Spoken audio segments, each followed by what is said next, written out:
Back to news. Lady choreographer పై అత్యాచారానికి పాల్పడ్డారన్న ఆరోపణలపై జానీ మాస్టర్ ను విచారించారు పోలీసులు. ఇప్పటికే ఆయన్ను గోవా నుంచి హైదరాబాద్ తీసుకొచ్చిన పోలీసులు రహస్య ప్రదేశంలో విచారించారు. నగర శివార్లోని ఓ ఫామ్ హౌస్ లో కూపిలాగారు. విచారణ ముగియడంతో జానీ మాస్టర్ ను ఉప్పర్పల్లి కోర్టులో హాజరుపరచనున్నారు. జానీ మాస్టర్ ను మరింత సమయం విచారించేందుకు పోలీసులు కస్టడీ పిటిషన్ కూడా దాఖలు చేసే అవకాశం ఉంది.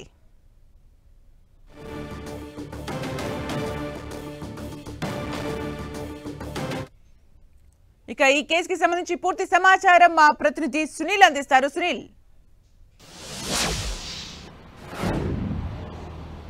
తెలుగు చలనచిత్ర పరిశ్రమలో తీవ్ర దుమారం రేపుతున్నటువంటి జానీ బాషా అలియాస్ జానీ మాస్టర్ కేసులో పోలీసులు దర్యాప్తు ముమ్మరం చేశారు. నిన్న జానీ మాస్టర్ని అటు గోవాలో అరెస్ట్ చేసినటువంటి పోలీసులు పీటీ వారెంట్ ద్వారా ప్రస్తుతం అతన్ని హైదరాబాద్ తరలించారు. మరి కాసేపులోనే జానీ బాషాను ఉప్పర్పల్లి కోర్టులో పోలీసులు ప్రొడ్యూస్ చేసే అవకాశం ఉంది. కోర్టులో ప్రొడ్యూస్ చేసిన తర్వాత జానీ బాషాని మరి అటు కస్టడీ కూడా కోరే అవకాశం ఉంది. ఎందుకంటే ఇప్పటికే మహిళా కొరియోగ్రాఫర్ ఇచ్చినటువంటి ఈ ఫిర్యాదు మేరకు నార్సింగ్ పోలీసులు సెక్షన్ 376తో పాటు 323తో పాటు 506తో పాటు ఫోక్సో యాక్ట్ కూడా నమోదు చేశారు. అతనిపై మరి కాసేపులోనే జానీ మాస్టర్కి వైద్య పరీక్షలు కంప్లీట్ చేసి అతన్ని కోర్టులో కూడా ప్రొడ్యూస్ చేసే అవకాశం ఉంది. ఇప్పటికే మనం చూసాం, తెలంగాణ ఉమెన్ కమిషన్ కూడా బాధితురాలు ఫిర్యాదు చేసింది, ఫిలిం ఛాంబర్కు ఫిర్యాదు చేసింది.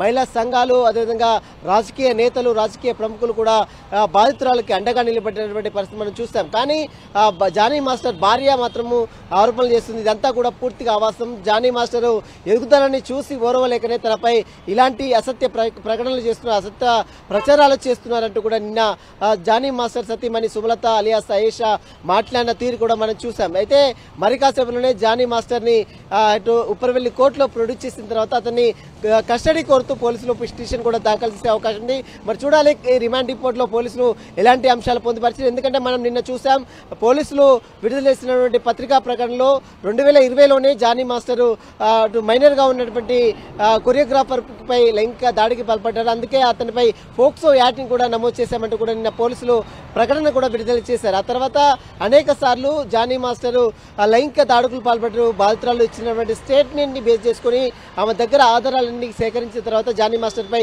సెక్షన్ 376తో పాటు 323, 506తో పాటు ఫోక్సో యాక్ట్ కూడా నమోదు చేశాము. ఈరోజు అతన్ని కోర్టులో ప్రొడ్యూస్ చేశామంటూ కూడా పోలీసులు పత్రికా ప్రకటన విడుదల చేశారు. మరకాసేపులోనే జానీ మాస్టర్కి వైద్య పరీక్షలు కంప్లీట్ చేసిన తర్వాత ఉప్పర్వెల్లి కోర్టులో అతన్ని ప్రొడ్యూస్ చేసిన తర్వాత జ్యుడిషియల్ రిమాండ్ తరలించిన తర్వాత మళ్ళీ అతన్ని పోలీస్ కస్టడీ కోరే అవకాశం ఉంది. పోలీస్ కస్టడీ కోరితే అనేక విషయాలు కూడా అతన్ని విచారించాల్సిన అవసరం ఉంటుంది. కాబట్టి దీనికి సంబంధించిన దానిపై కూడా పోలీసులు కస్టడీ పిటిషన్ కూడా దాఖలు చేసే అవకాశం. మరకాసేపులోనే జానీ మాస్టర్ని ఉప్పర్పల్లి కోర్టులో పోలీసులు ప్రొడ్యూస్ చేసే అవకాశం ఉంది. సుమిత్ర, అంటే సునీల్, సీక్రెట్ ప్లేస్ లో ఇప్పటికే విచారణ కొనసాగించినట్టుగా తెలుస్తోంది. అయితే సీక్రెట్ ప్లేస్ లో ఎలాంటి విచారణ కొనసాగే అవకాశం ఉంది?